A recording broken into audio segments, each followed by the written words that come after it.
the next project of Jesse Armstrong after Succession. It's again about rich people wanting to accumulate more power. So I want to know, how are your rich guys different from the Roys?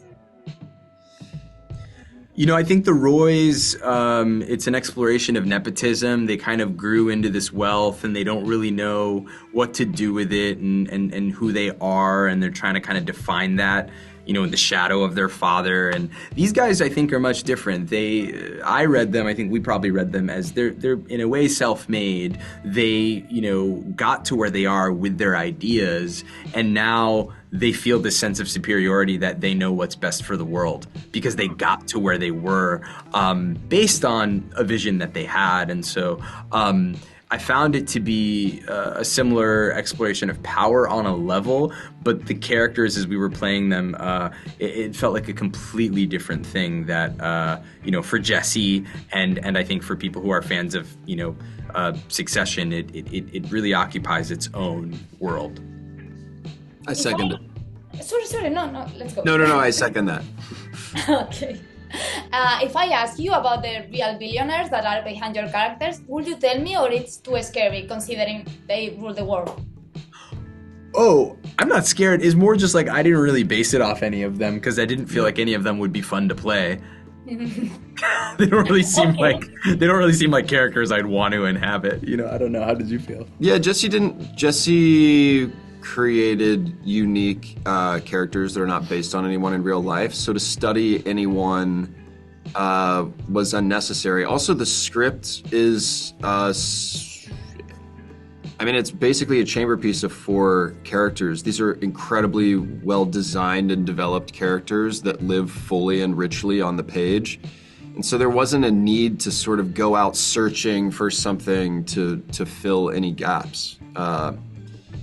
So, Venice is Venice, and Jeff, God help him, is Jeff. The whole movie sweats like this toxic masculinity audacity to feel like they know what's the best for everybody. How do you feel playing these characters that are so hard to feel a connection with? I think that for me, it was just about realizing that these guys are incredibly unaware of their size on a level. I think they know that they fancy themselves being really smart and all of that, but on another level, they're very stunted emotionally, and so they really struggle with the reality of how they are affecting other people. And maybe Jeff is the person who most is aware of it, but he's still part of this group, and he'll choose this group, over the rest of humanity at the end of the day, and because they kind of feel like this messed up family. Yeah, I think an extraordinary amount of power breeds toxicity. I think we live in a culture where a lot of power is in the hands of men, and so there is a toxic masculinity people like to talk about. But I think we have some pretty public female figures, at least here in America, who are quite toxic on the stage at the moment.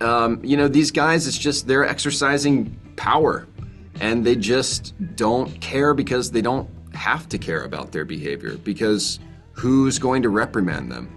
They're cordoned off, isolated in a mansion in a snowy mountains, and the president of the United States is trying to get a hold of them because they have more power than he does in a lot of respect.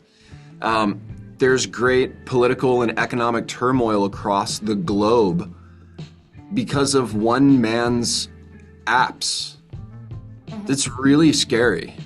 And so I think there's like a sick enjoyment that the Fed needs to get a hold of them, that the president needs to get a hold of them, that they can get the leaders of Argentina on the phone easily, because the desperation of people to their power is extraordinary.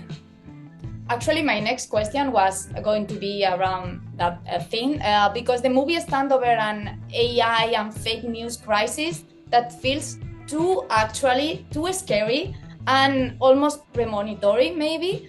Do you think it's reversible, or we've already given social media and AI too much power?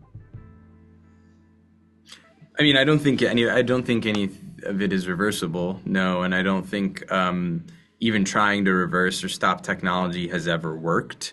I do think the thing that is in our control is the way we interact with it, the cadence that we use it with, the etiquette that we have with it, and when do we turn it off? Because I think, I don't know, maybe it's just the amount of, you can always turn it off, and be in the room that you're in, and I'm kind of an optimist that we're going to figure out a way to kind of dance with it, because we know we always do.